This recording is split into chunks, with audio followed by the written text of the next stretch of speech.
Have you ever thought that you knew exactly how a day would go, but then just one small moment changed everything?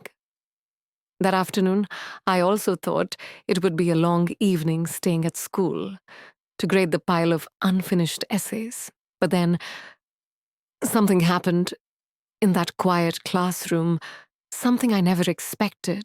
Before telling you what Daniel said to me that day, let me ask you a question. Where are you listening to this story from? Leave your city in the comments section. I'm looking forward to seeing how far this story goes. And how does my voice sound today? Is it clear? I'd love to receive your feedback so I can tell the story better. It was past 5 o'clock.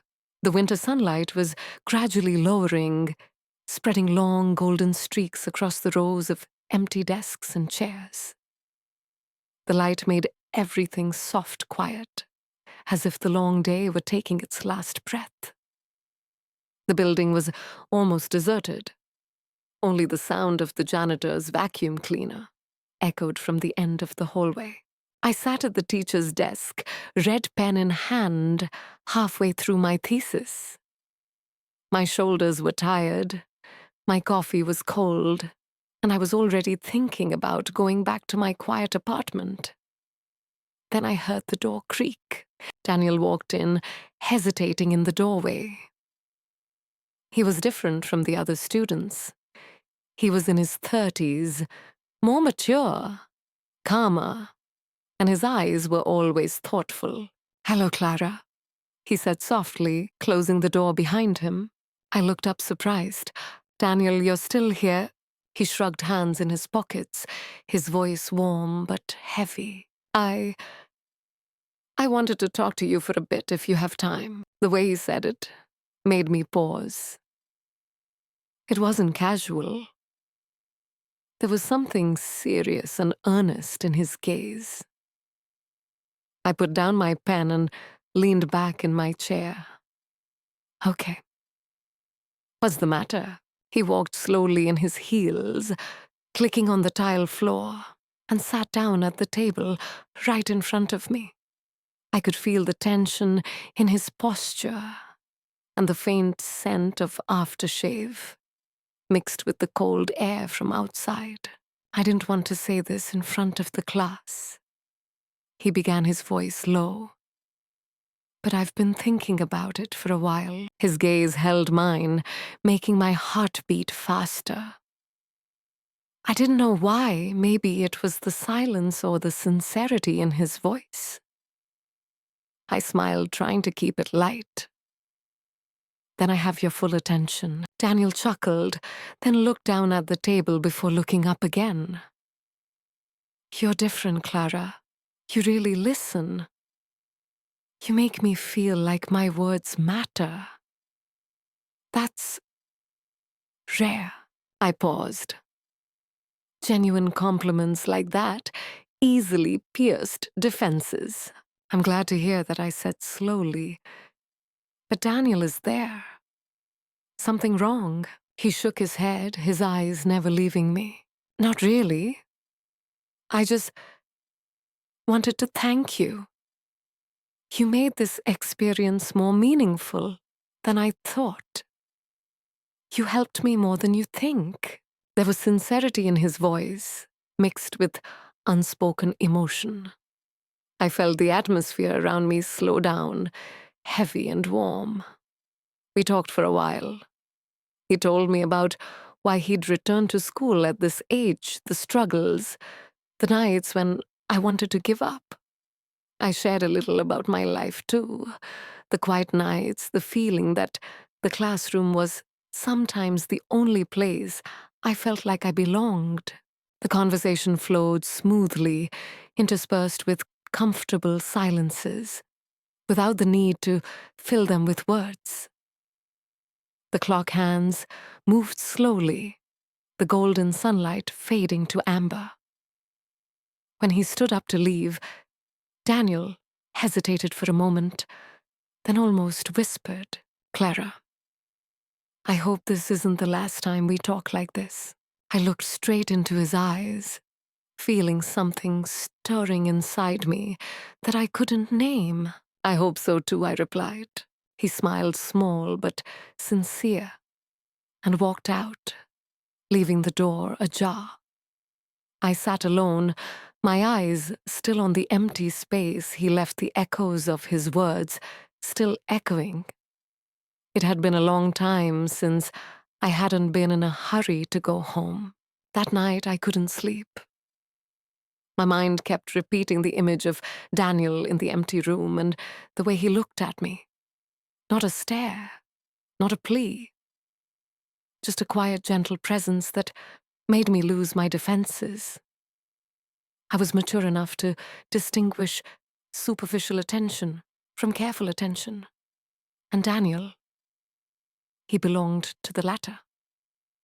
It was that carefulness that kept me awake all night, lying in the dark, my eyes on the window panes lit by the streetlights, as if those light panes were holding the answer for my heart. The next morning, the campus returned to its familiar rhythm.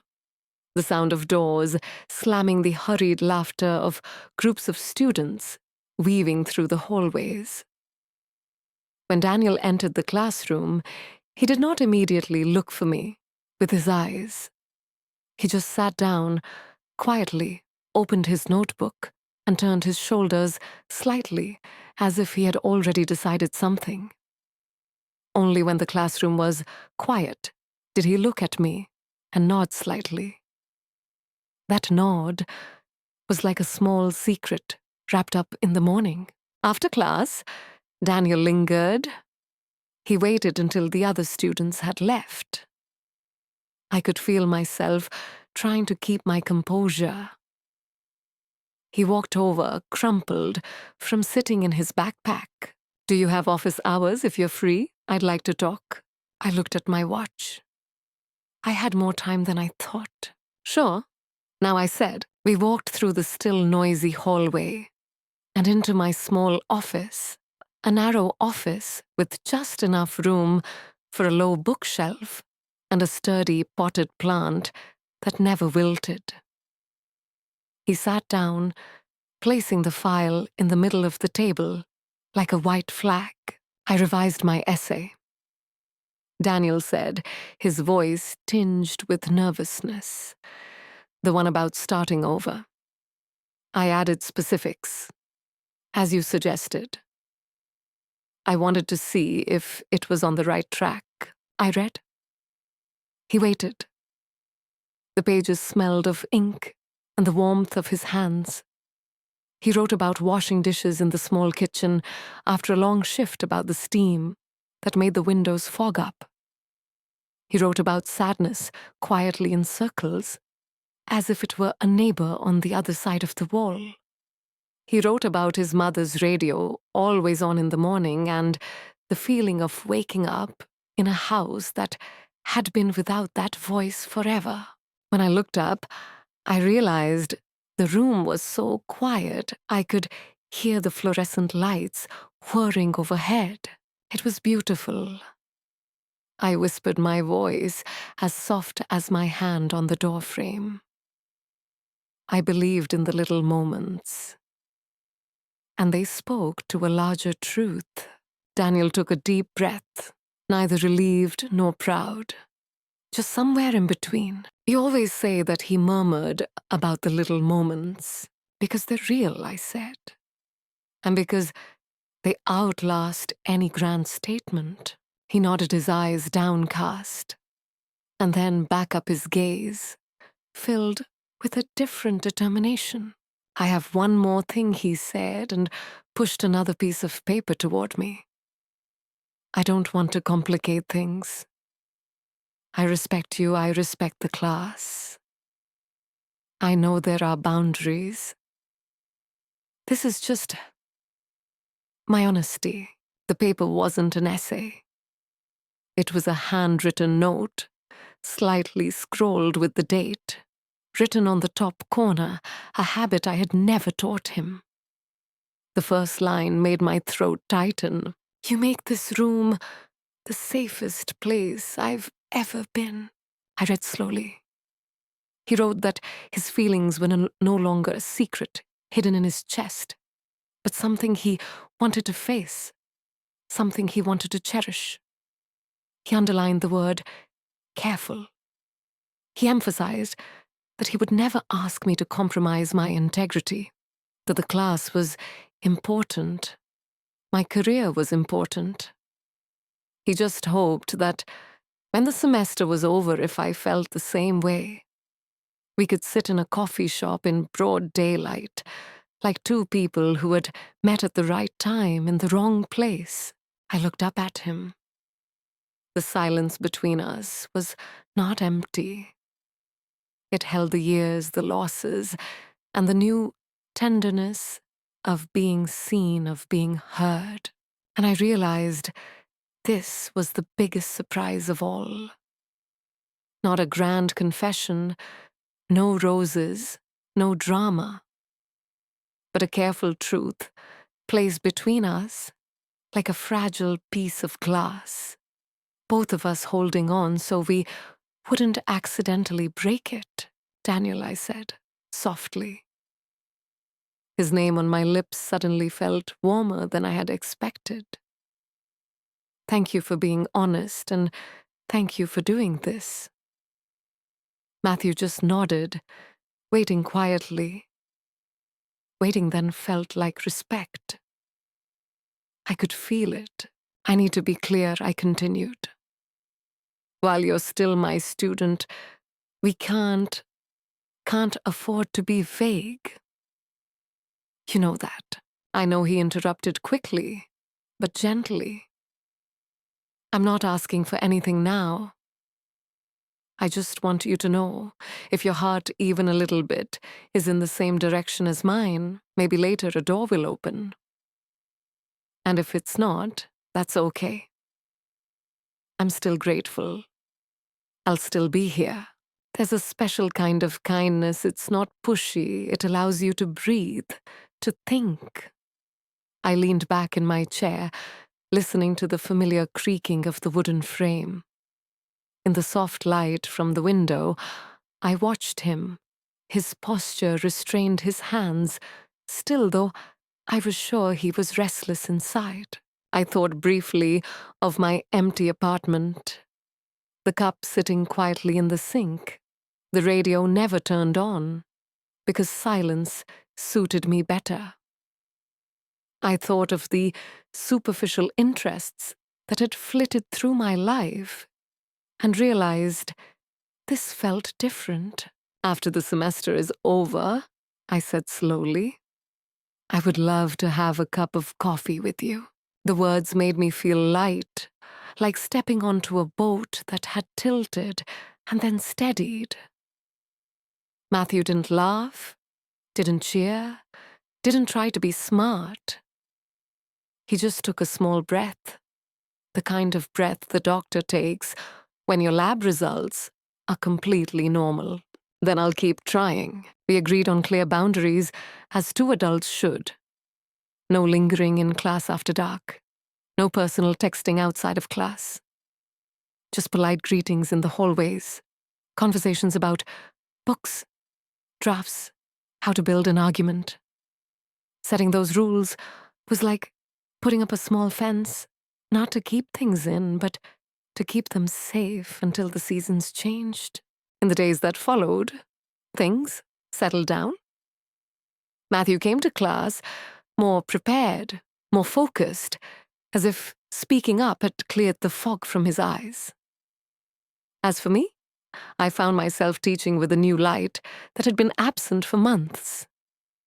Not all because of him, but it would be dishonest to say that his presence didn't color the time. The other students just noticed that Matthew wrote, better argued, more tightly, smiled more. I noticed something else. He knew how to make room for laughter, and when he walked out the door, he would pause for an extra beat to say, "Good afternoon, Sandra," as if the words themselves needed to be said with care. Then one afternoon, as the sky faded to a pale blue, Matthew surprised me. Not with a confession, but with initiative. He asked to read aloud an essay that was not on the curriculum. The class agreed. He stood up the paper, shaking slightly, and began to read an essay called The Long Road Home. It wasn't about me directly, but I could hear myself in every line. He wrote about patience, that some people teach you to run fast, and others teach you to walk slowly. He told of a bus that missed its stop, and a stranger who pointed out the next stop. He wrote that gratitude, the real thing, is quiet. He came early, stayed late, and wrote notes quietly in the margins when we had given up on the draft. When he finished, the room was quiet, the kind of sacred silence that only sincere words sometimes create. A few students applauded softly. I didn't, because sometimes clapping is too small. I just said, "Thank you." Class dismissed. Matthew gathered his papers, paused for a moment. He looked at me, his eyes asking, "Are we okay?" I looked back. More than okay. And we're being careful. That weekend, I went to the farmer's market alone. I bought sweet pears, a small jar of honey, with a label so beautifully handwritten, it looked like it was from another century. I stopped at a stall of used books, the spines worn from being touched hundreds of times. On a whim, I picked up a slim volume of poetry, the kind I kept by my bedside on long nights. On the bus home, I read a few lines about patience and sweetness, and I thought of Matthew, the student who had read softly to a room that knew almost nothing about him, but understood. I arrived early on Monday morning. I had set the book of poems on the table so that the cover caught a thin strip of sunlight. Matthew walked in and immediately took notice. "Do you like this poet?" he asked, standing near the front row, without sitting down. "I used to," I said. "I guess I still do." I pushed the book toward him. "You can borrow it. When it teaches you something new, return it." Matthew didn't reach for it right away. He looked at me as if the gift were much bigger than the little book. "Thank you," Daniel said, and when he took the book, his fingers didn't brush mine. We were careful the way a good carpenter is careful, measuring twice, cutting once. That afternoon, he sent a short message through the school platform. "Thank you for trusting me with the book. I'll return it in a week. Also, I submitted to the essay contest you mentioned. I attached the draft you critiqued. Your notes helped. No exclamation points, no unnecessary words, just calm, steady gratitude." I caught myself smiling at the screen in that private way you do, when no one else is around. As the semester drifted toward its last weeks, the sunlight began entering the classroom at different angles, stretching wider stripes across the floor. Students were handing in their final projects, the room heavy with both relief and expectation. One evening, under a sky that threatened rain but held back, Daniel appeared at my office door. He held up the book. "Just returning this," he said softly. "It taught me something new." "What did it teach you?" I asked, taking it back. "That patience isn't waiting. It's choosing. Choosing to hold something without squeezing it. Choosing to keep it safe until it's time." Those words settled between us like a shawl. Then, with a flash of boyish excitement, he added, "I got an email from the contest. Finalist. I wouldn't have tried without you." Pride rose inside me. Not boastful, but the quiet kind, the kind that watches someone step into a door they built themselves. You did that, I told him. You did all of that. 1 week left, he said gently. Yes, I replied. And we left it there.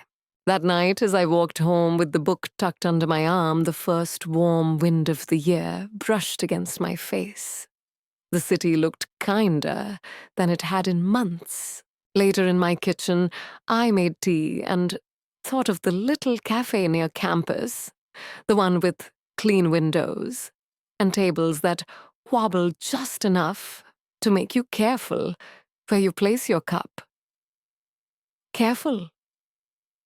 That word had carried me through the season: respect, gratitude, wonder. I didn't know what would come next. But I knew that moment in the empty classroom hadn't been about breaking rules. It had been about being seen, about saying in plain daylight, I'm here. I'm ready to do this right. 1 week left, then exams, papers, names, cold doors closing. But somewhere, after all that, in daylight, at a table by a window, another conversation would begin. Not between teacher and student anymore, but between two people who had taken the long way home and finally found there was still time to arrive.